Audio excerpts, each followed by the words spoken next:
memories of where we came from as a church and a fellowship. Then we're learning lessons along the way. We're basing this title of the series on the scripture we're going to read right now, Joshua 4:4-7. Let's read that out. Then Joshua called the 12 men whom he had appointed from the children of Israel, one man from every tribe. And Joshua said to them, "Cross over before the ark of the Lord your God into the midst of the Jordan, and each one of you take up a stone on his shoulder, according to the number of the tribes of the children of Israel, that this may be a sign among you when your children ask in time to come, saying, 'What do these stones mean to you?' Then you shall answer them that the waters of the Jordan were cut off before the ark of the covenant of the Lord. When it crossed over the Jordan, the waters of the Jordan were cut off. And these stones shall be for a memorial to the children of Israel forever."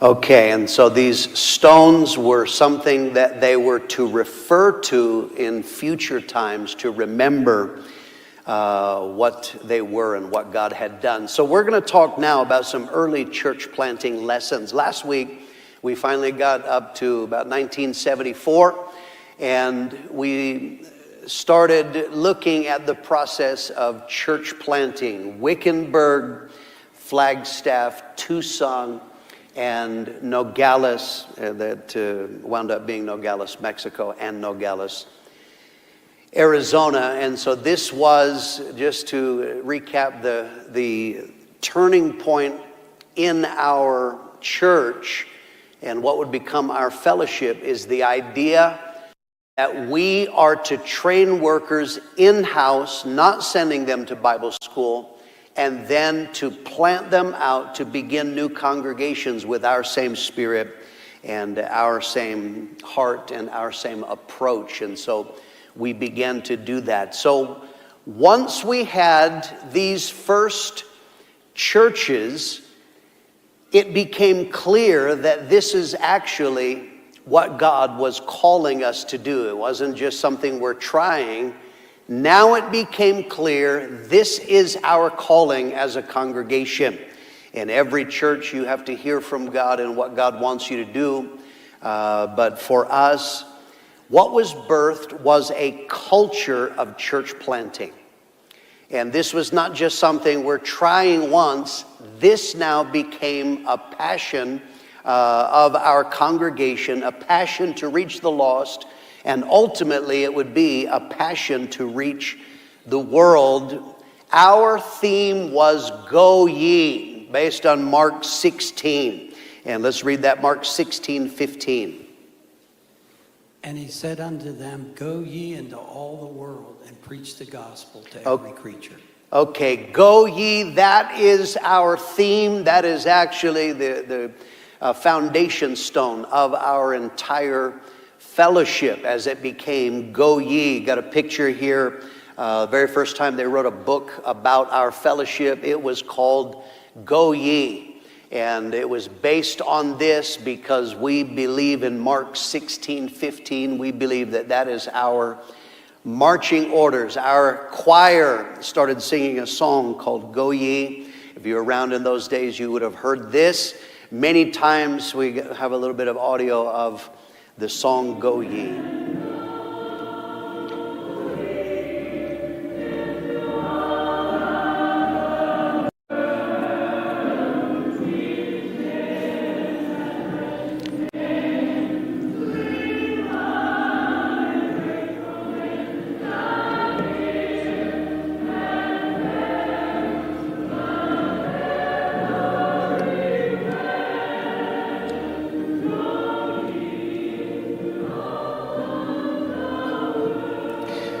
How many of you remember that song? And we heard it many, many times. This version was, that's fine. This version was probably 2003. That was phase one. But our original choir that was sung every conference, probably twice a year, because that is the theme of our congregation. And so this becomes now a culture. Culture is group beliefs and group expectations. And so what happens is that when people get saved, now what people begin to see is a clear path to ministry. Converts would get saved and they would see their friends, or they would see people they knew go out into the ministry. And this was not a theory that maybe we could reach the world. This works. We saw people like us. That is the power of what we do. Is many of this guy, he's like me. He has a similar background. He's not far above in education or in spirituality. Someone like me could find the will of God, and that was inspiring. You create a culture in a congregation, and that is characteristics and beliefs. And so one of the things that happens in our church is we view people that get saved probably a little differently than other churches. We're not just excited that they are at church or even that they've gotten saved. In our church, we see people, they could be future men and women of God. And this is through the process of discipleship. And so you create a culture. When new converts get saved, immediately they are surrounded by people who are hungry for the will of God. So it's not just, get off drugs and clean up your life. It is that God could use your life, and that becomes a culture. And that is what began to happen in our congregation. So we started in 1973. Now we're moving ahead, and we continued planting churches. The original churches, they were all planted very close, very nearby. Wickenburg, Flagstaff, Tucson, Nogales. Then there was Cottonwood, Bullhead City. All of these were cities within 3 hours or so of Prescott. Then they began to expand later on. New Mexico, that was new ground. Then California, then Nevada, and in this. So, but most of them in the beginning they were very close. And this was natural. They were mostly originally in Arizona. You saw the title of the book, Go Ye, the Arizona Story. What began to happen was people in Foursquare began to call us the Arizona Fellowship. It was kind of distinct, of course. God's location, where he began doing this, it started in Arizona. But they were actually talking about distinctives. But the churches were planted close. That was logical. To you see every 6 months church planting. It's like, oh yeah, it's the church planting thing. You got to think how revolutionary this was. That was an unknown venture. My father didn't know anybody who planted churches of people who never attended Bible school. So he didn't know how this was going to go. It's logical that you put them close, because then you can give support, and that's how we viewed it. It's easier to help them and kind of make sure that they make it. So in church planting, a very, very simple issue is how our churches started. Some people have the idea that, I have a big map in my office, and I call in Jesse and say, Jesse, we're going to make moves. And I direct, and I say, thou shalt go to. That is not how this happens. What happened was that men were planted at first. They had a passion to spread the gospel, and that was imparted from their pastor, originally Pastor Mitchell, but this is true in every church. Pastor Mitchell preached and imparted passion into them. This is not something that we just try or that would be nice. It was something burning on the inside. I told you, my father, because he wanted other places to have the gospel, our family vacations were always places where Dad was thinking of starting a church. And we would go there, and that would be, we would scout that. So my father would begin to speak as he traveled. He would begin to see cities and would begin to talk with men about there are cities that don't have the gospel. And so passion is the first reason why churches were started. It was normal that men would then begin to look at cities and say, there are people there that don't have the gospel. The second thing that started happening was originally, I explained to you that last week, when my father had this idea that we could plant workers that had never gone to Bible school, he was wanting to find a place where they could begin, and in Foursquare, a denomination is centralized control because they didn't plant churches from local congregations, it came from headquarters. So as a consequence, you wound up having a denomination that is large will have at any given time numbers of churches that need pastors. Because the pastor retired, because he moved, because he died, because he, did something foolish or whatever. So there would be churches that for a time didn't have a pastor. Remember Prescott? When my parents came here, they didn't have a pastor for 3 months. That is, to us, that's outrageous. We would never do that because our church planting is not denominational centralized. If one of our churches doesn't have a pastor, we are going to staff that. But Foursquare didn't have that. My father, knowing that they had churches that needed pastors, began to tell the powers that be, I have young men that they can fill these churches. So in a number of cases, our early church plants were actually existing Foursquare churches. Tucson, that was the mission church of the Foursquare church in Tucson. Flagstaff was an existing congregation. They had a building. Foursquare did not rent buildings in those days. It was all property. They all only had church buildings. And so Flagstaff had a church building, about 10 people. Phoenix, the church that now Pastor Gary Marsh pastors, that was originally a Foursquare church. El Centro, Yuma, I believe Colorado Springs, and I'm sure there were others that I don't know. But so here was men coming, I want to preach the gospel. My father spread the word.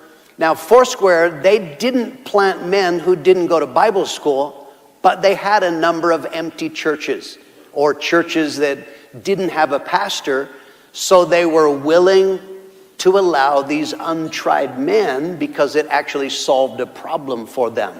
And so it was kind of a marriage. You have somebody who wants to do the will of God. You have Foursquare that says, we need somebody. It was natural to put these men in those places. But then as time went on, people were getting saved. Remember, hippies were very transient. They were traveling, they were hitchhiking, they were moving, leaving their hometown. So you had people getting saved who weren't from Prescott, or you had people getting saved that weren't, as Tucson began to plant churches, they weren't from Tucson. It is very natural that men had a burden for the place that they were from. And so I want you to understand, in church planting, there are a number of factors. How is it we determine where a church is planted? We tend to work firstly with burden. And that is because God moves upon people. God is in charge of everything. In other words, we had people from Massachusetts that got saved here. He could have saved them in Massachusetts, right?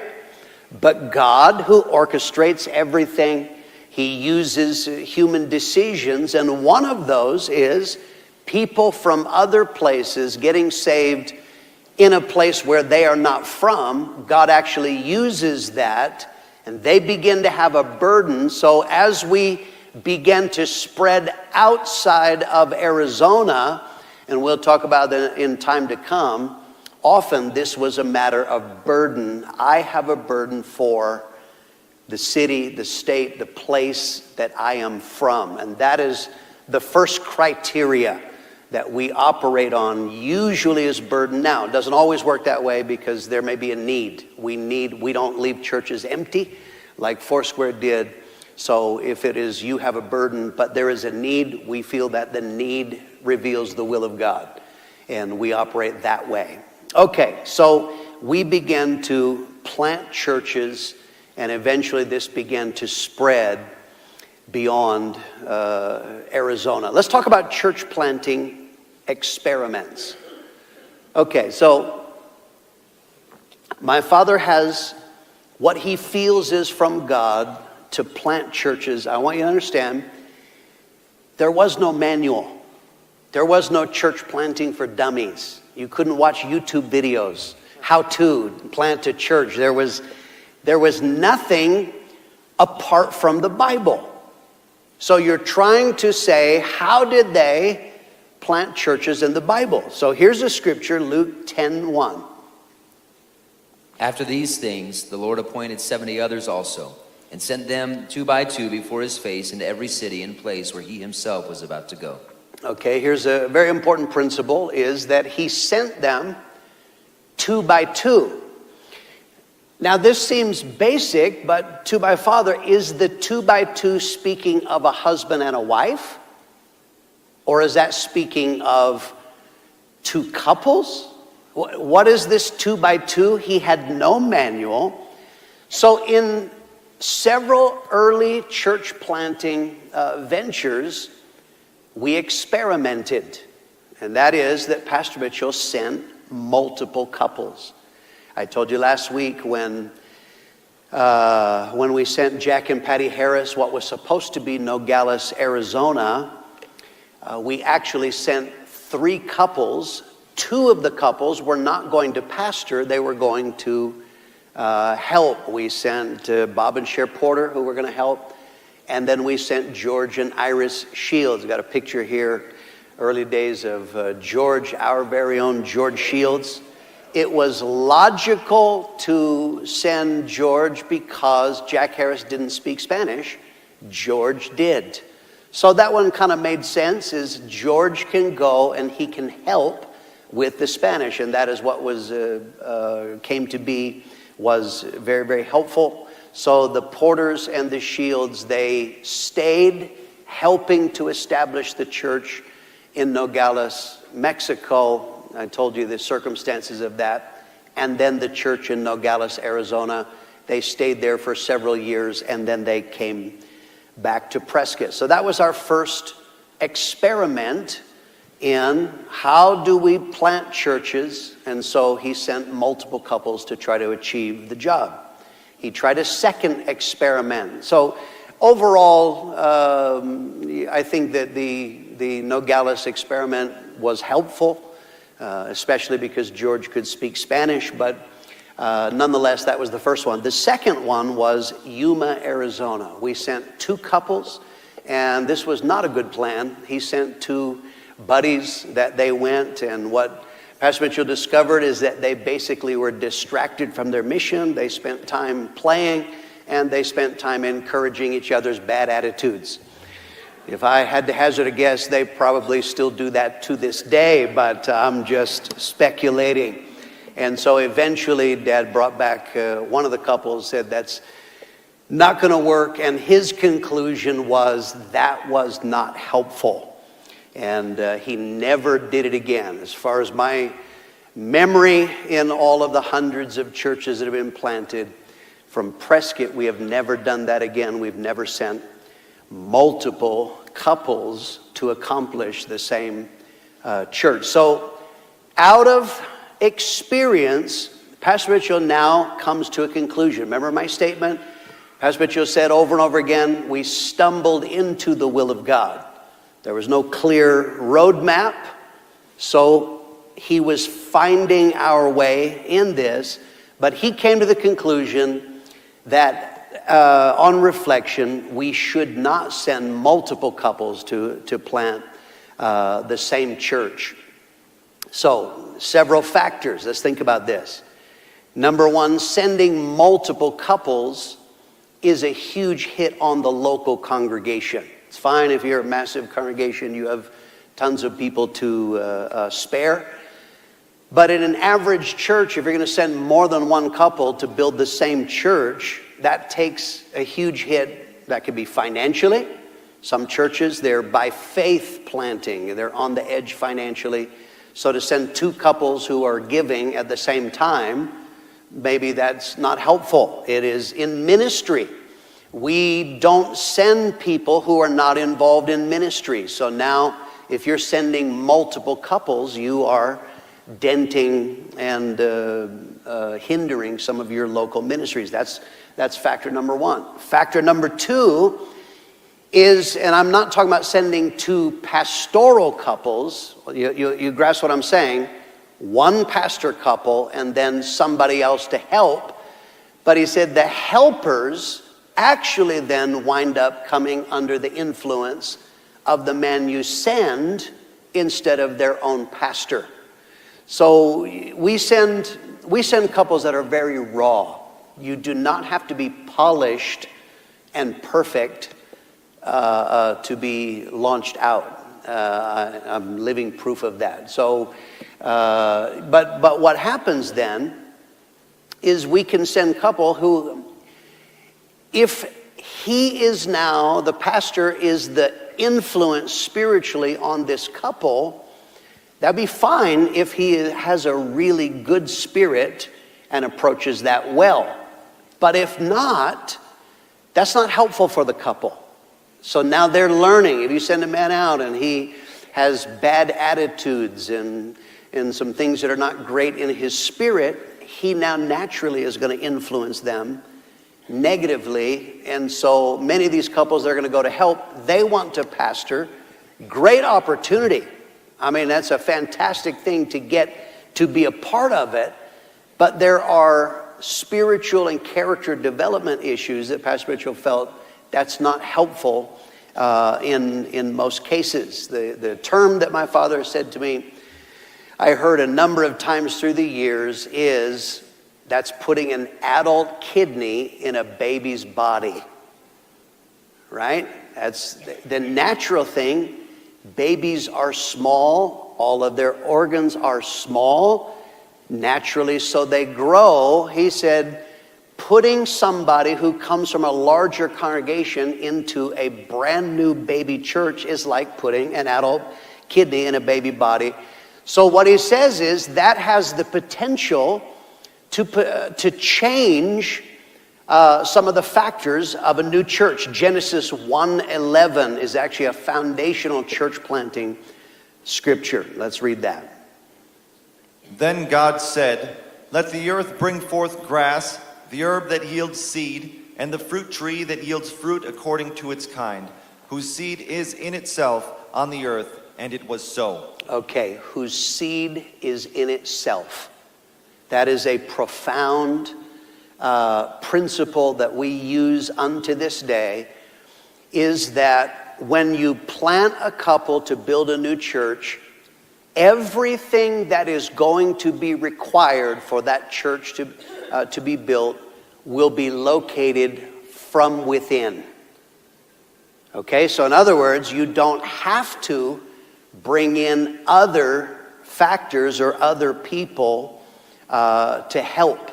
So especially our calling in our fellowship is discipleship. When we plant a church, we are not just saying, get some people saved and gather a group. Every couple that is sent, they are sent with a mission. Your mission is Matthew 28, go and make disciples. So discipleship operates on connection with a pastor. Now I want you to understand, and what we're talking about, multiple couples. There are churches. I read of this is, yes, we planted a church. They sent 250 people. And that was their idea of a church plant from the beginning. They had bands, drama, nursery. They had everything from without. But our call is discipleship. And in discipleship, that operates on the principle when people get saved, their reference point is a pastor. Paul could speak to people that he pastored. He said, I told you, follow me as I follow Christ. How do people know? It actually, I pastored, Lisa and I first pastored in Launceston, Tasmania, and it was natural as people got saved. We don't build on just collecting people from other churches. They were all raw converts. Years later, when we would go back there, some of our early converts, this is in Australia, some of them prayed with a slight American accent. Not because I made them or told them that, no, don't say God, say God. Yeah, I didn't have to do that.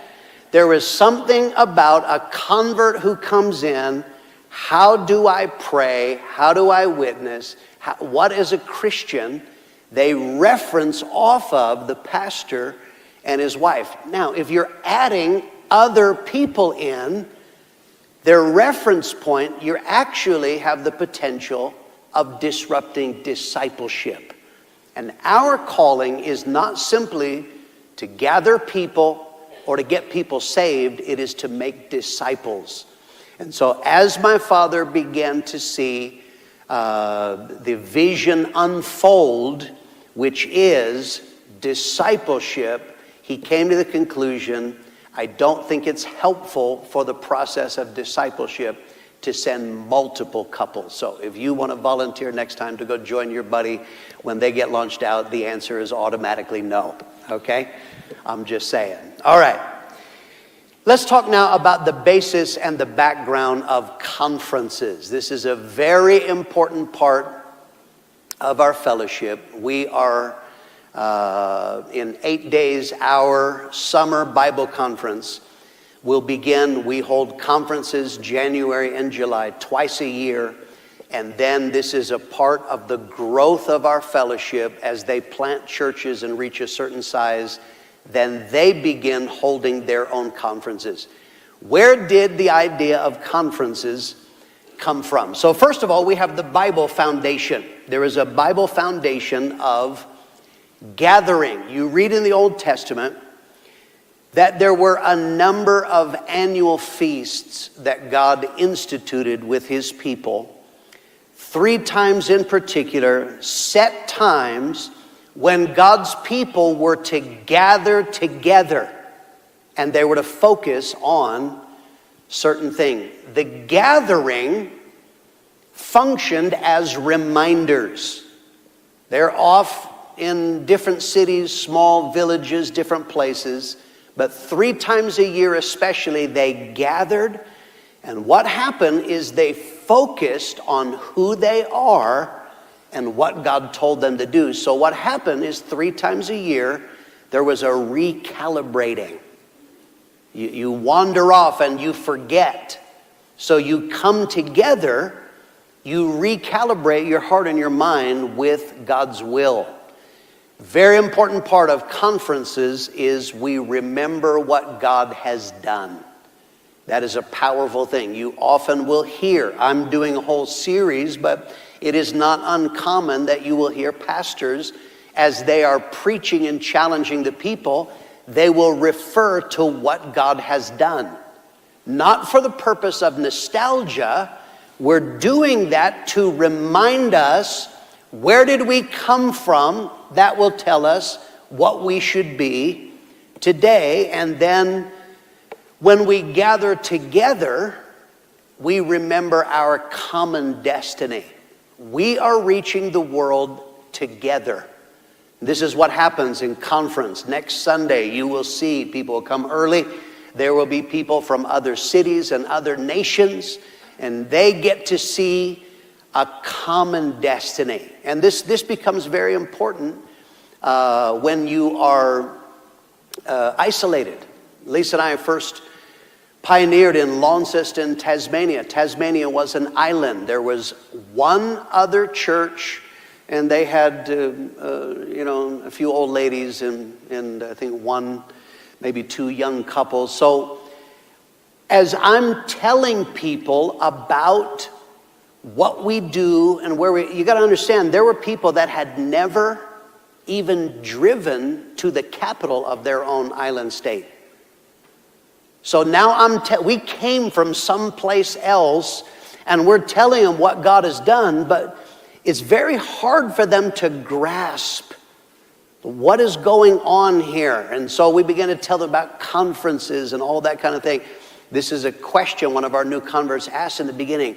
Do the people who get sent out, do they know that they're going out? Because they had never seen it. Like, can you imagine that? It's like you're just sitting there and they call your name like Greg and Lisa, like, what? I had no idea. No way. So they had never seen it, but then we're able to take them to a conference. And so now in a conference, they begin to see, wow, this is much bigger than what we are. So that is the purpose of gathering. In in the New Testament, Acts 15, they gathered together. There was a problem. There were people who were trying to tell Gentile or non-Jewish converts, they said, we're really glad that you're saved and now you need to get circumcised. That would be an exciting witnessing opportunity. Hi, would you like to come to our church and you get saved? You got to go. I'm sorry, what did you? But this is a problem. They're saying they're not saved if they're not circumcised. They're not saved if they're still eating ham sandwiches. They're from hell. And so they said, we got to work this out. So what did they do? They gathered.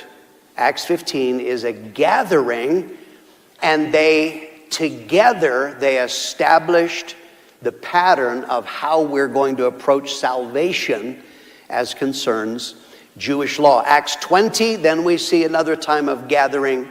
The pastors of Ephesus and some of the people, they gathered together. Paul was on his way to Rome. They gathered together to hear Paul preach. He gave a reminder of what true ministry is. You read that in Acts 20. Secondly, he gave warnings, and that's also a part of our gatherings in conferences. Gave warnings of dangers to come. Be careful. From among your own selves will arise grievous wolves. That was Acts 20. Okay, so now let's talk about the history of conferences as concerns us. You have to understand, my father, Wayman Mitchell, his reference points were Foursquare conventions.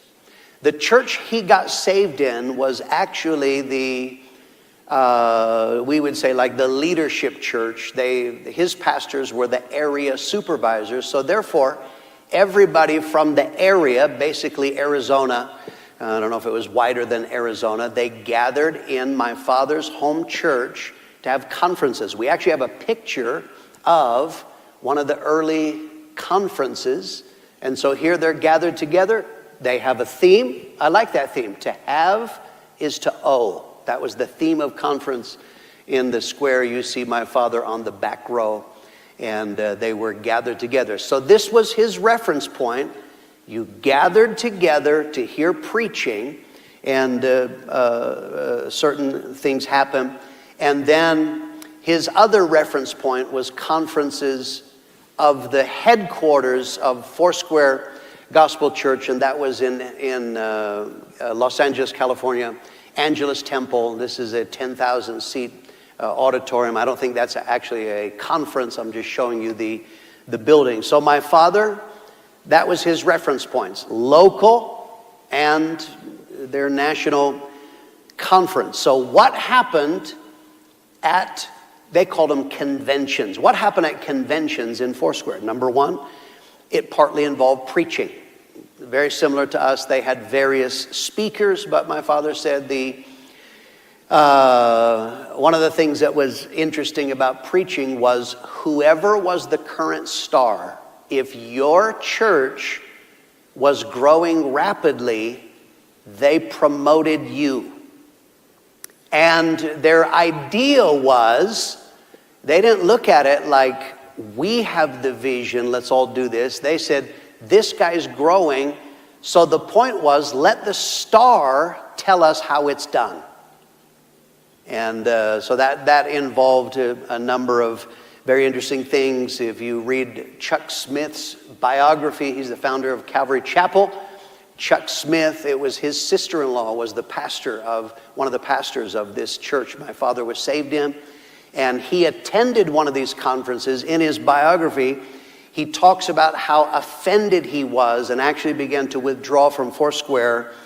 The latest star preacher was preaching, and his idea of how churches should grow, he was encouraging pastors to compete. What you need to do is you need to have competitions between churches and between pastors in order, and Chuck Smith talks about, that's what he heard at a conference. He rejected that idea. He said that that is wrong. But in conventions, they didn't just hear preaching. Partly, conventions were for conducting business. They discussed finances at conventions. They went over and made changes to bylaws, rules of how they're going to govern, and they elected officers there. So conventions involved elections. And that's very true in many denominations. Their conventions, that is when they sort out bylaws. You just saw the Southern Baptist Convention. They made a ruling on women preachers. That's part of what they do. And then they elect who's going to be the president, who's going to be various things. And so my father's experience with that in elections was, because people are wanting to get elected, people tended to focus on those that could help them. And so my dad was considered, he was a hick, from a country town, so no one paid attention to him. They wanted to be seen and to connect with people who were movers and shakers who would help them. But these conventions were by and large pastors' conventions. Not many people from local congregations attended. This is what pastors did, and they went and they attended. I'll just give you a couple of side notes of my experience with conventions. When I was a boy, I went with my parents to a Foursquare convention. I think that year was held maybe in San Diego. The latest star preacher, his thing was, I don't want you to feel like I'm preaching to you, so there was no pulpit. He would sit on a stool with crossed leg, and he would kind of chat. He didn't really preach, and he made the statement. The conference was during October, the World Series was going on. He's like, I don't want to make you feel like you're in church. That's kind of a dumb idea to say if you're in church, right? But I don't make you feel like you're in church. He says, anybody know who's winning the World Series? But somebody was listening on the radio. They said, the Dodgers are winning 6-3. Yeah, I'm just trying to imagine how that would work in our conferences.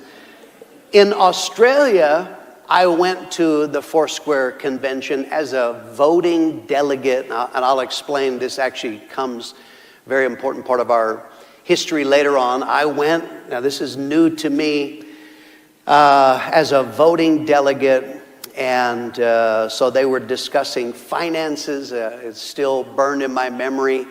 They were going over the expenditures of a missionary to Papua New Guinea who had dared to spend $19 on pencils in the last year.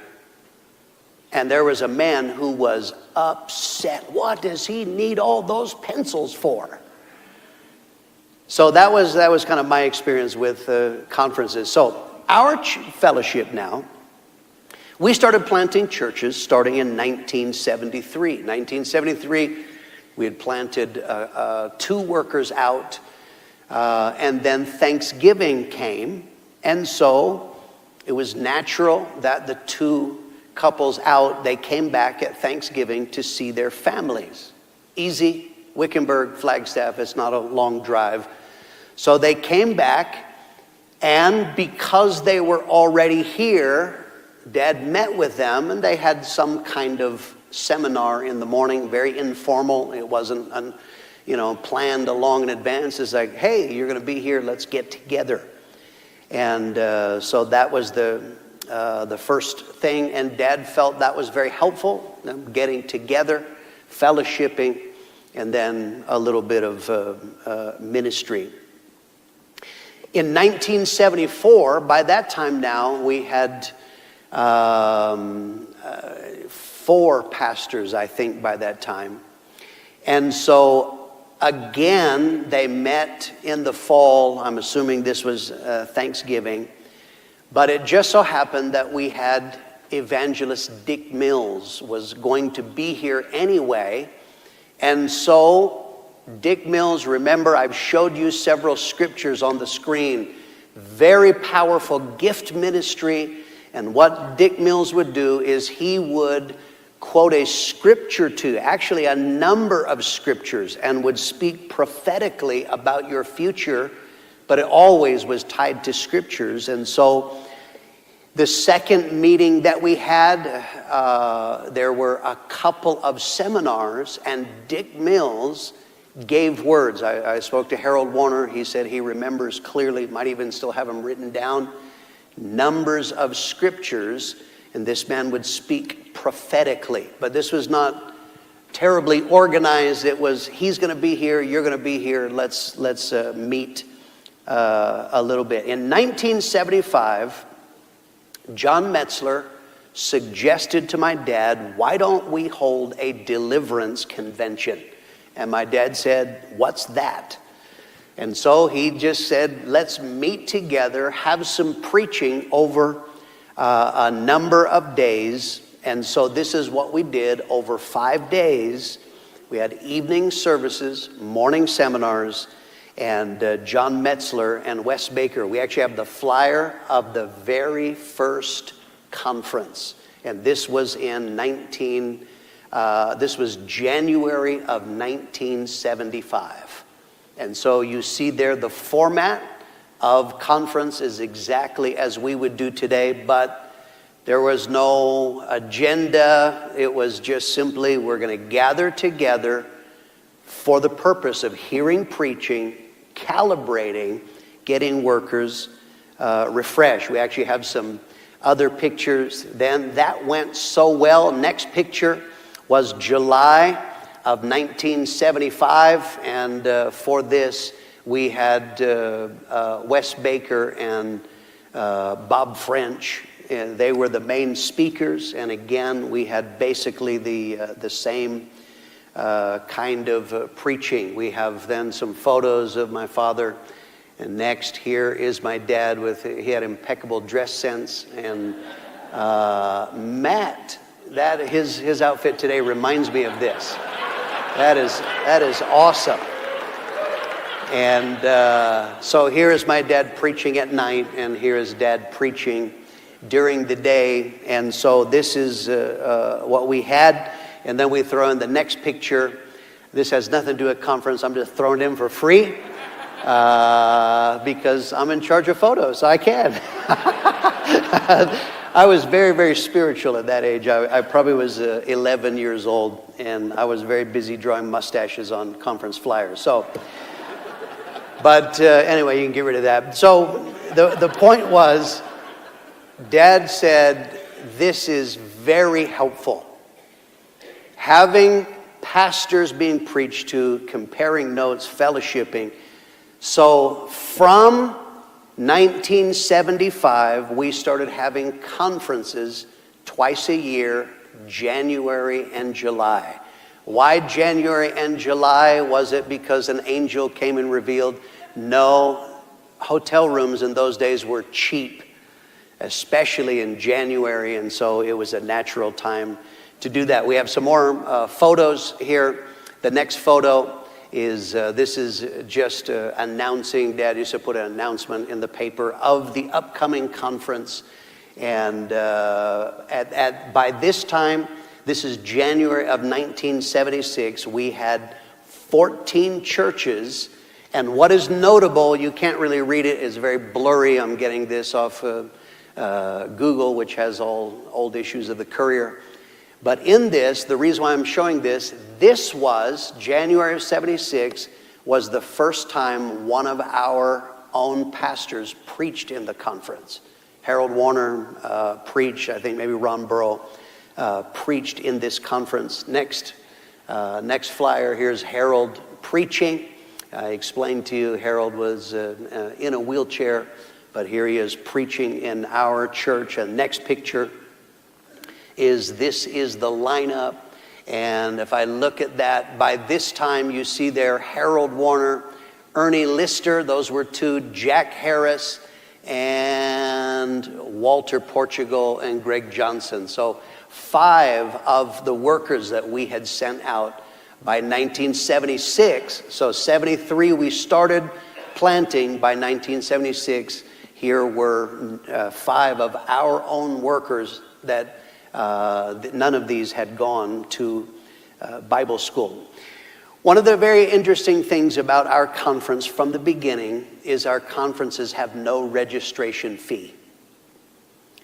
Typically, when you attend a conference, and of course I can't speak for everyone, but it is very common, you want to attend a conference, you pay a fee. You pay them for the privilege of attending. From the beginning, Dad did this opposite. Not only do you not pay to come, we will sponsor you. This was workers who were going, the possibility they were disciples, maybe would get planted out. We would sponsor them. We would pay for their hotel room, and we would give them some money for food. And so this was a deliberate strategy. My father, in early days of ministry, when my parents were struggling and dying the death, they desperately needed preaching, but at times they just couldn't afford to go. And so my father said, I will never do it like that.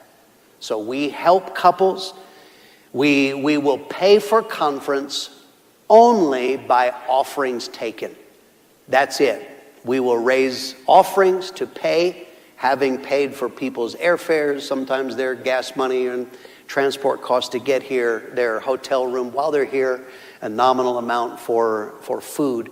And that has been from the earliest conference unto this day, that's the basis of it. So let's talk about the purpose of conferences for pastors.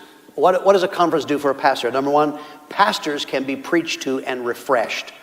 Pastors constantly are giving out. Pastors need to be preached to as well. Luke 8, 46 and 47. Someone did touch, because Jesus said, someone did touch me because I felt power go out from me. Okay, this is ministry. When you're ministering spiritual power, you are being depleted. But in a conference, pastors and wives, evangelists and their wives, they get to sit and receive preaching and be spoken to by God. Joe Campbell said that he was one of the few from our who pastor for us that weren't trained in-house. He was originally an Assembly of God pastor.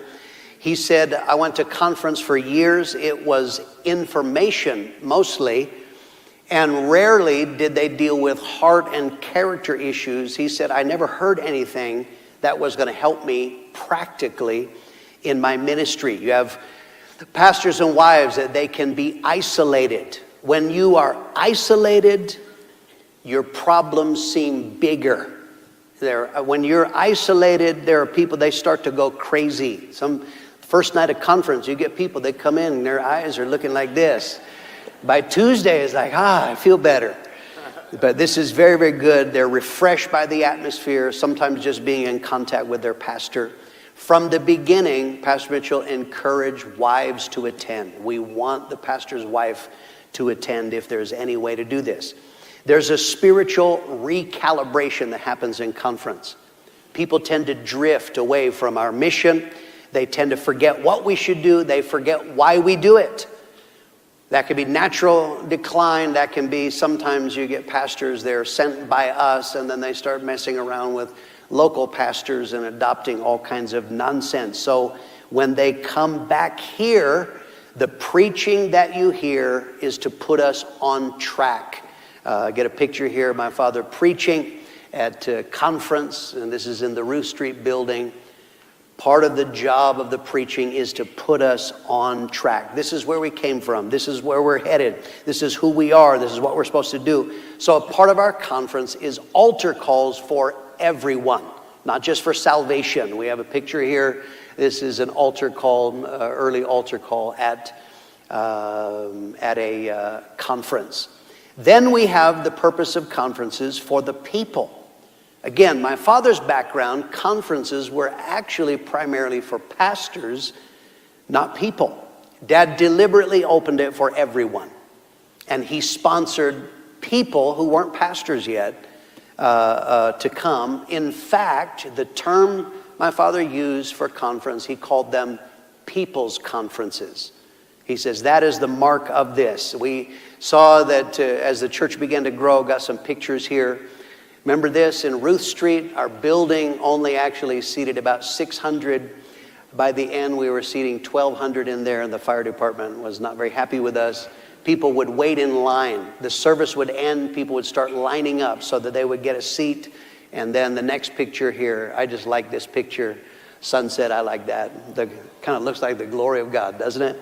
Coming over conference. And so one of the great things about conference is people get encouraged and inspired when they hear reports of what God is doing. We have a few pictures here. Is people give reports. There's an early Mark Olson.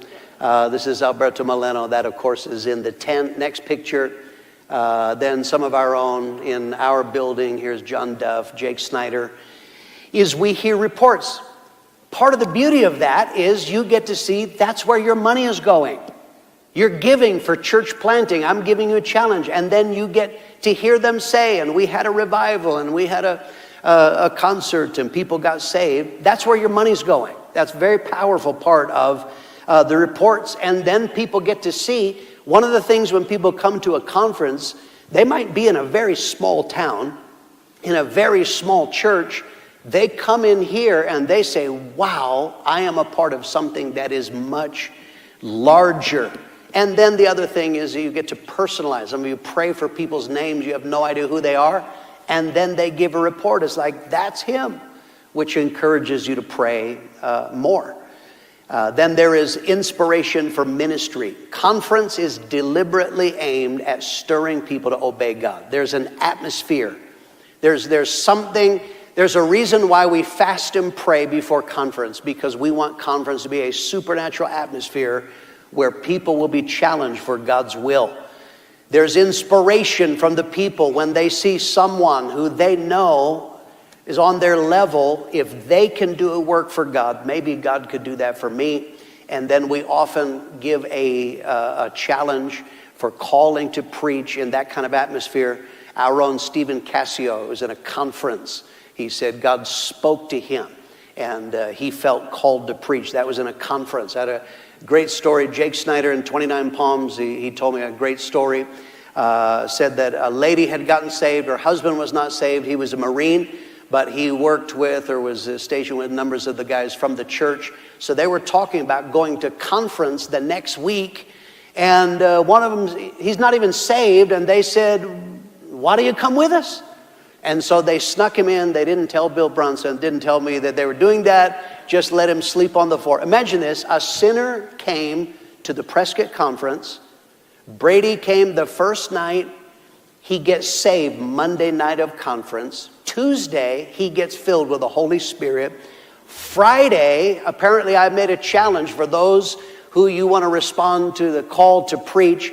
He stood up to respond to the call to preach. And when he saw couples being announced, he went up to Jake Snyder and said, would you send me and my wife out? And Jake said, who are you? And he told him, hey, when he told him who he was, talk to your wife and we'll see. So by Sunday when they got there, the wife was saying, Pastor's going to be working with us and we're going to be sent out. But that's supernatural.